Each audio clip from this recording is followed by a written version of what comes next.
আমি তোমার Facebook live পাঠিয়েছি, আমি ঘোষণা লিখলাম।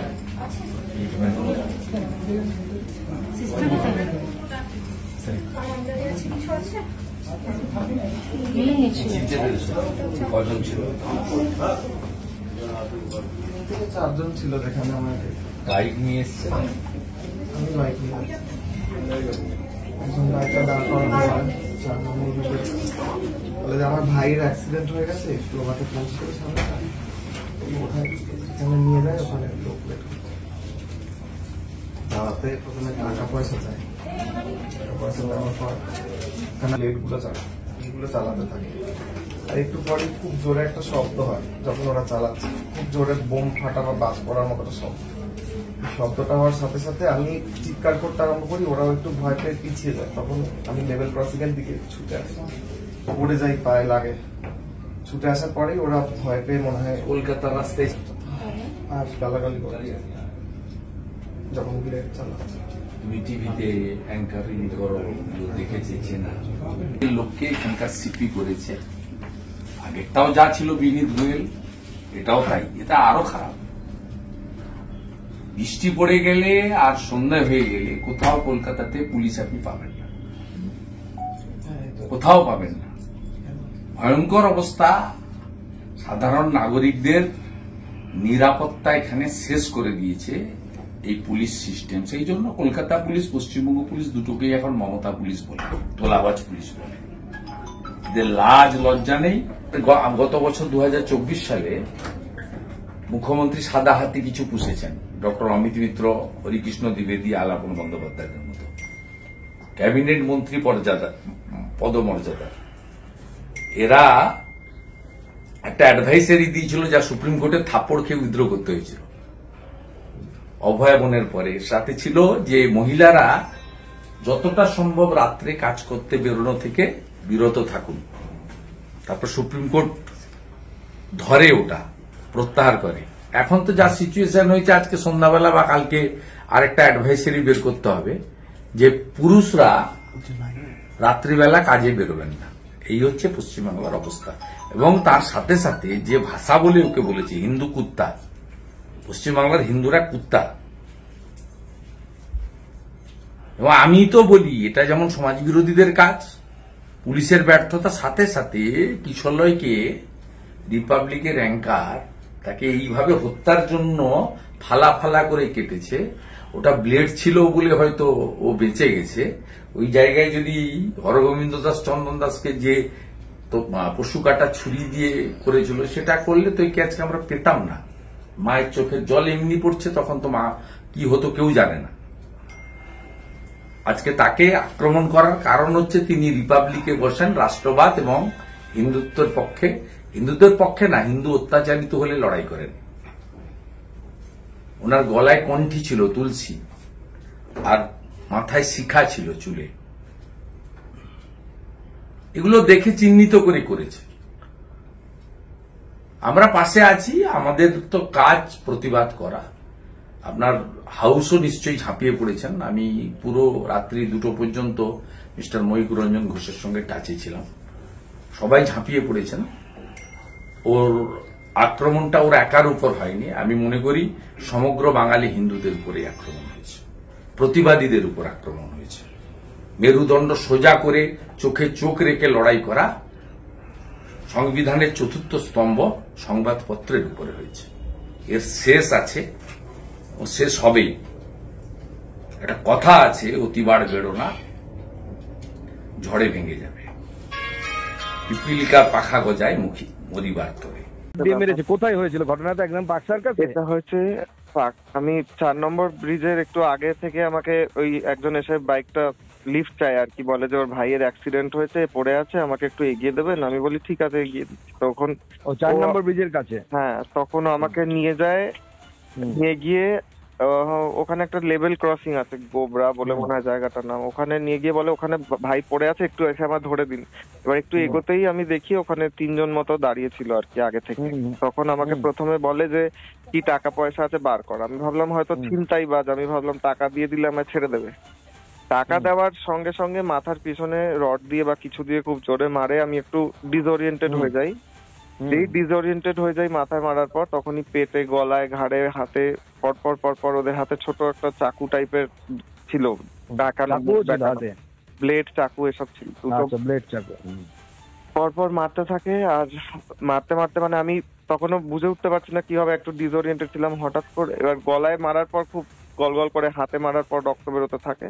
তো আমি তারপর পালিয়ে আসি এই দিকটায়, লেভেল ক্রসিং এর দিকে, যেখানে একটু আলো আছে, লোকজন আছে, চিৎকার করে উঠি, এক দুজন আসে, ততক্ষণে ওরা পালিয়ে গেছে আর কি। আমি তখন এসে সবাইকে ফোন করতে লাগি আর লোকেশন পাঠাই। ঠিক আছে, এখন বিশ্রাম নাও। ডাক্তার দেখেছে তো? ডাক্তার দেখেছে, আমার ওটিতে নিয়ে গেছিল, বড় বড় উন্ড যেগুলো আছে, যেগুলো ডিপ উন্ড আছে, ওগুলো এ করেছে, অপারেট করছে। হ্যাঁ, স্টিচ করেছে, অনেকগুলো স্টিচ হয়েছে। একটু আগে শুভেন্দু দাও এসেছিলেন কথা বলতে। আমি যেতাম, কিন্তু আমি দিল্লি বেরিয়ে যাচ্ছি, আমি এখন এয়ারপোর্টেই আছি। হ্যাঁ, আমি ফিরে এসে তোমার সাথে কথা বলছি আবার।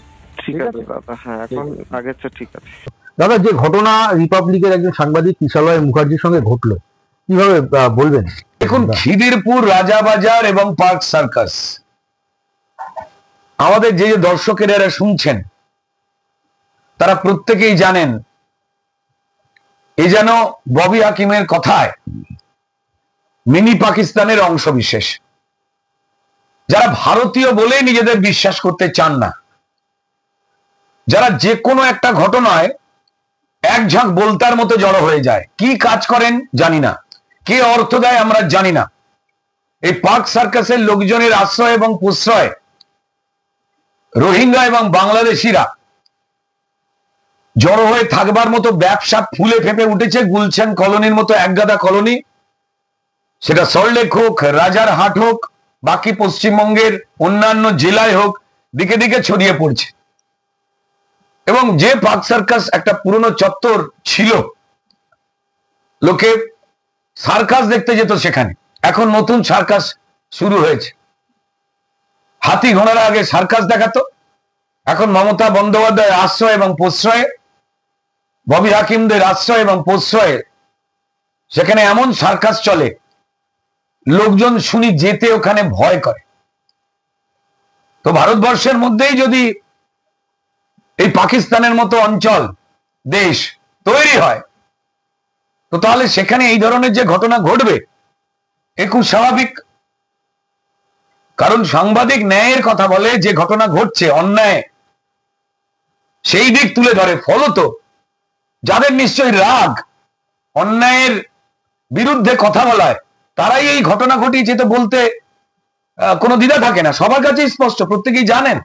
দুর্ভাগ্যজনক যে একটা গুরুত্বপূর্ণ জায়গাগুলো কেমন যেন দখলদারিতে চলে যাচ্ছে, আর তাদেরই বাঁচাতে মরিয়া হয়ে রয়েছে শাসক দল। দেখবেন কেউ অ্যারেস্ট হবে না, কেউ অ্যারেস্ট হবে না, এই ঘটনা ঘটবে। আর যদি হয়ও কোথাও, কেউ যদি দেখেও ফেলে, বয়ান দেয়, তো তাহলে এমন লঘু ধারায় মামলা দেবে রাজ্য পুলিশ, কলকাতা পুলিশ, যাতে সে 2-3 মাস পর ছাড়া পেয়ে যায় এবং আবার এই কাজ করবার জন্য তাদের শাসক দল ব্যবহার করবার রাস্তা করে দেয় পয়সার বিনিময়ে। জানি না আপনারা কতটা দেখাতে পারবেন, কপাল থেকে, হাত পা থেকে সর্বত্র ব্লেড দিয়ে তাকে কেটে দেওয়া হয়েছে, ঝরঝর করে রক্ত বেরোচ্ছে, এবং সে প্রায় ধুকতে ধুকতে নিজেই লাইভটা করে বলছে আমি জানি না আমি বাঁচবো কিনা, তাই এই লাইভটা করলাম। বেশিক্ষণ করতে পারেন, ম্যাক্সিমাম হয়তো 1 মিনিট। রক্তাক্ত হয়ে গেছে তার সাদা জামা। তো এটা হচ্ছে পরিবেশ। এখন সে হাসপাতালে ভর্তি, তার দ্রুত আরোগ্য বা সুস্থতা কামনা করছি। আমি নয়, আমরা সবাই, নিরপেক্ষ মানুষও করছেন। শাসক দলের বিরুদ্ধে কথা বললেই তার হয়ে ক্রিমিনাল বা পুলিশ আপনাকে হয় কেস দেবে বা ফাঁসাবে বা মেরে ফেলবে। এটাই পশ্চিমবঙ্গ। পশ্চিমবঙ্গের মানুষেরই উন্নয়ন উন্নয়ন উন্নয়ন যদি তৃণমূল দল বা তার পরিচালিত সরকার করতেন, তাহলে মানুষ দুহাত ভরে ভালোবাসা, আশীর্বাদ উপুর করে দিত। কিন্তু যখন টিচার পিটিয়ে, মানুষ পিটিয়ে, সাংবাদিক পিটিয়ে, নাগরিক পিটিয়ে সমর্থন আদায় করতে হয়, তখন বুঝতে হবে যে তাদের উপর মানুষের বিশ্বাস তলানির থেকেও নিচে চলে গেছে। সেই এটাই একমাত্র রাস্তা, ভয় দেখিয়ে মানুষের সমর্থন আদায় করা বা তাকে ভোট দিতে বাধ্য করা। এই জায়গায় দাঁড়িয়ে রয়েছে এ ভয়ঙ্কর পরিবেশ পরিস্থিতি। দুর্ভাগ্যজনক যে পশ্চিমবঙ্গের পরিচয় অন্যান্য রাজ্যের কাছে খুনি আর ক্রিমিনালদের রাজত্ব বলে। খারাপ লাগে। দেখুন, প্রথম কথা হচ্ছে যে সাংবাদিককে মারধর তো কদিন আগে তৃণমূলের কাউন্সিলর সব্যসাচী এবং তার দলবল করেছিল বিকাশ ভবনের সামনে, যেখানে শিক্ষক এবং শিক্ষিকাদের মেরে রক্তাক্ত করে দেওয়া হয়েছে। এই ঘটনা আমরা দেখেছি বিভিন্ন জায়গায়। আমরা সেই সংবাদ মাধ্যমকে বা সাংবাদিককে নিগৃহীত হতে দেখি, জেলে পুরতে দেখি, যেখানে রাজ্য সরকারের যা যা ব্যর্থতা বা দুর্নীতি বা আশ্রয় প্রশ্রয় ক্রিমিনালদের, এই বিষয়গুলো যখনই বা যারাই তুলে ধরেন, সঙ্গে সঙ্গে সেই চ্যানেল বা সেই সংবাদ মাধ্যম বা সেই সাংবাদিককে টার্গেট করা হয়। প্রথম টার্গেট করা হয় হচ্ছে মিথ্যে পুলিশি কেস দিয়ে, অ্যাটেম্প টু মার্ডার কেস, গাঁজা কেস, শ্লীলতাহানির কেস, চুরির কেস, বিভিন্ন রকম কেস দিয়ে জর্জরিত করে দেওয়া হয়। তাদেরকে কোর্টে টানা হয়, তারপর সম্মানীয় হাইকোর্টে গিয়ে রাজ্য সরকার ফাটাস করে চড় খান।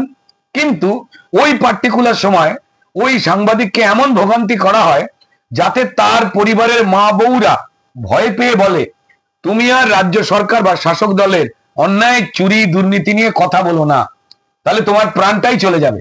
এই ভয়ের বাতাবরণ তারা যেমন সাধারণ মানুষের মধ্যে তৈরি করেছে, আপনি সোশ্যাল মিডিয়ায় কিছু লিখতে পারবেন না, বলতে পারবেন না, যাতে রাজ্য সরকারের যে চরিত্র সেটা ফুটে ওঠে। তার জন্য পুলিশ লাগিয়ে রেখে দিয়েছে। আপনি যে কোনো সেন্সিটিভ বিষয়, যে অন্যায়টা রাজ্য সরকার বা শাসক দল ঘটাচ্ছে, আপনি তার বিষয়ে কথা বললেই সাইবার সেল থেকে হয় আপনার ইউটিউব বা আপনার ফেসবুক ব্লক করে দেবে। দরকার নেই আপনার সাংবাদিক হবার, দরকার নেই আপনার বিরোধী রাজনৈতিক দল বিজেপির হয়ে কথা বলবার। আপনি সাধারণ মানুষ হলে আপনি বলতে পারবেন না আপনার নেতা মন্ত্রীরা চোর, মানুষকে ভুল বোঝাচ্ছে, অন্যায় করছে। তো যাই হোক, সাধারণ মানুষের যখনই ভোগান্তি, তার সঙ্গে সঙ্গে যে সংবাদ মাধ্যম সত্যি খবরগুলো তুলে নিয়ে আসে, ঠিক তেমনই কোন একটি চ্যানেল রিপাবলিক বাংলা, তার সাংবাদিক সেই ভিডিওটি গতকাল রাত্রিবেলা মাঝরাতেই আমার কাছে এসেছে, আমি শিউরে উঠেছি। রাজনৈতিক প্রতিহিংসা মনে করছেন নাকি অন্য কোনো ঘটনাও ঘটতে পারে, যেমন ক্রিমিনাল কেস, চুরি ছিনতাই বা অন্য কোনো ঘটনা, ব্যক্তিগত ক্ষোভ সেই জায়গা থেকে হতে পারে, নাকি মনে করছেন যে রাজনৈতিক প্রতিহিংসা কেন মনে করছেন? দেখুন, রাজনৈতিক প্রতিহিংসাতেই তো পরিষ্কার তৃণমূল পরিচালিত করে জনসমাজকে, জনগোষ্ঠীকে প্রভাবিত করে। না, এক্ষেত্রে কিশলয় মুখার্জির ক্ষেত্রে কেন রাজনৈতিক প্রতিহিংসা? দেখুন, আমার যতটুকু মনে হয় যে চ্যানেলগুলো নির্ভীক ভাবে, স্যাটেলাইট চ্যানেলগুলো প্রতিবেদন তুলে ধরে, রিপাবলিক বাংলা তাদের মধ্যে অন্যতম, এবং এই ধরনের বিষয় তুলে ধরবার জন্যই অনুব্রত মণ্ডল থেকে শুরু করে তৃণমূলের যে কোনো রকম মানুষকে ভয় দেখানো, অন্যায় করে গলা তুলে কথা বলা লোকজন, এরকম বেছে বেছে বিভিন্ন চ্যানেলকে তারা ইন্টারভিউ দিতে চান না, যারা তাদের অন্যায় তুলে ধরে। তো এই কিশলয় সে একজন অ্যাঙ্কার, সাংবাদিক সঞ্চালক। তো ফলত শুধু কিশলয় নয়, এরপর যে কোনো ধরনের সাংবাদিকরা যাতে এই ধরনের কোন রাজ্য সরকারের অন্যায় বা শাসক দলের অন্যায়ের বিরুদ্ধে যাতে প্রতিবেদন গড়ে তুলতে ভয় পায়, তাই এটা একটা বার্তা দেওয়া হলো, প্রাণে মেরো না, আধমরা করে ছেড়ে দাও। এর আগে সন্তু পান বলে আমরা একজন সাংবাদিককে দেখেছিলাম, রোজিনা রহমানকে দেখেছিলাম, যার উপরে আক্রমণ নেমে এসেছে এবং যাকে অ্যারেস্ট করে সন্দেশখালী থেকে স্টেট জেলে পুরে দেওয়া হয়েছিল অনৈতিকভাবে। সেখানে কি কি ঘটছে দেখানো যাবে না। রোজিনা রহমান, তাকেও কোর্ট চত্বরে নিগৃহীত করা হয়, তাকে ক্যামেরাম্যানকে শারীরিকভাবে মারা হয়, তার ক্যামেরাম্যানকে শারীরিকভাবে মারধর করা হয়। শফিকুল ইসলাম, তাকে কেসের পর কেস দিয়ে জর্জরিত করে দেওয়া হয়েছে। সন্ময় ব্যানার্জি, তাকে কেসের পর কেস দিয়ে জর্জরিত হয়েছে। মানব গুহ, এই আপনারা যতগুলো চ্যানেল বলুন, মানব গুহকে জেল খাটানো হয়েছে। বাকি প্রত্যেকটি চ্যানেল, প্রত্যেকটি সেটা ইউটিউব চ্যানেল হোক, স্যাটেলাইট চ্যানেল হোক, যে বা যারাই এই ঘটনা দেখাবে, এবিপি আনন্দের এত বড় সাংবাদিক সুমন দেকে পোক্সো থেকে শুরু করে মানে বাচ্চাদের শ্লীলতাহানির কেস, থেকে শুরু করে কি নাকি কেস দেওয়া হয়েছে। তাদের নির্ভীক সাংবাদিক প্রকাশকে দেখেছিলাম তৃণমূলের ভোট লুট করবার খবর করে ফেলেছিল বলে তাকে মেরে রক্তাক্ত করে দেওয়া হয়েছিল, তার হাত পা থরথর করে কাঁপছে, রক্ত পড়ছে, সেই অবস্থায় পুলিশ গিয়ে তার নামে শ্লীলতাহানির কমপ্লেন করেছিল। পার্থকে গাছে বেঁধে রাখা হয়েছিল। হ্যাঁ, সাংবাদিককে পার্থকে গাছে বেঁধে রাখা ছিল। তো এই যে ধারাবাহিক ঘটনা, একটা ভয়ের পরিবেশ তৈরি করতে চাইছে সংবাদ মাধ্যম, কেন যেটা মানুষ যে এলাকায় ঘটেছে সেটা জানতে পেরেছে, বাকি এলাকায় কেন জানবে? অর্থাৎ এই নিধন নিপীড়ন করো। তো তাতেই বুঝতে পারা যাচ্ছে তৃণমূলের প্রতি মানুষের ঘৃণা কোন জায়গায় গেছে, আর তৃণমূলের মানুষের উপরে ভয় কোন জায়গায় পৌঁছেছে, যে পুলিশ আর ক্রিমিনাল ছাড়া তাদের পাশে কেউ নেই। বর্তমান রাজনৈতিক দলের হাতে বিরোধীরা আক্রান্ত, বিচার ব্যবস্থা আক্রান্ত, শিক্ষা ব্যবস্থা পার্থ চট্টোপাধ্যায়ের চাকরি বিক্রি করার থেকে শুরু করে কলেজে ধর্ষণ, কসবাকাণ্ড, শিক্ষা ব্যবস্থা শেষ, স্বাস্থ্য ব্যবস্থা অবহেলাকাণ্ড আমরা দেখেছি কি অবস্থা, জ্যোতিপ্রিয় মল্লিক খাদ্য ব্যবস্থা তার কি আমরা অবস্থা দেখেছি। গণতন্ত্রের যে কটা স্তম্ভ রয়েছে সবকটাই কিন্তু বর্তমান শাসনকালে আক্রান্ত।